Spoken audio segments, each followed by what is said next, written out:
డబ్బు కన్నా విలువైనది ఏంటంటే అది నమ్మకం అండి. అది ఒక్కసారి కోల్పోతే జీవితకాలం ప్రయత్నించినా తెచ్చుకోవడం చాలా కష్టం. అటువంటి నమ్మకాన్ని మీరు మా మహిపాల్ ఫిషెస్ మీద పెట్టుకున్నారు. వదిలే ప్రసక్తే లేదు. నేను ఆల్రెడీ లాస్ట్ వీడియోలో మెన్షన్ చేశానండి. ప్రతి కస్టమర్ యూట్యూబ్ లింక్ ఓపెన్ చేశాక ప్రతి ఫీడ్బ్యాక్ చూసాకనే మన మహిపాల్ ఫిషెస్ యొక్క ప్రొడక్ట్స్ ట్రై చేయండి అండి. దీంట్లో 2 అడ్వాంటేజెస్ అయితే ఉంటాయండి. ఫస్ట్, కస్టమర్కి మన క్వాలిటీ గురించి చెప్పాల్సిన అవసరం లేదు. సెకండ్ వన్, కస్టమర్ దిల్ ఖుష్గా ఉంటాడు. అదే కస్టమర్ మన క్వాలిటీ గురించి 100 మందికి పబ్లిసిటీ చేస్తాడండి. సో మన బిజినెస్ అక్కడ పెరిగే ఛాన్సెస్ ఎక్కువగా ఉంటాయి. చాలా మంది బిజినెస్ పీపుల్స్ నాకు కాల్ చేసి, భయ్యా మీ మార్కెటింగ్ స్కిల్స్ చాలా బాగుంటాయి, మీ ఇలా బిజినెస్ చేయాలంటే ఎలా అని. ఫస్ట్ థింగ్, నేను మార్కెటింగ్ స్కిల్స్ అనుకోనండి. Whatever I feel, whatever I do tell to the people, I share it అండి.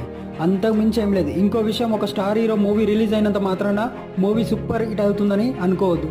మూవీలో కంటెంట్ ఉంటేనే మూవీ సూపర్ హిట్ అవుతుంది. సేమ్ టైం బిజినెస్లో కూడా అంతే. మనం ఇచ్చే ప్రోడక్ట్లో క్వాలిటీ ఉండాలి, విత్ రీజనబుల్ ప్రైజ్ అయి ఉండాలి. అప్పుడే జనాలే మనకు ప్రమోటర్గా మారుతారు. ఈరోజు మన ప్రొడక్ట్స్ వచ్చేసి కొత్తకోట, గుంటూరు, సూర్యాపేట, పెద్దపల్లికి అయితే పంపించాం.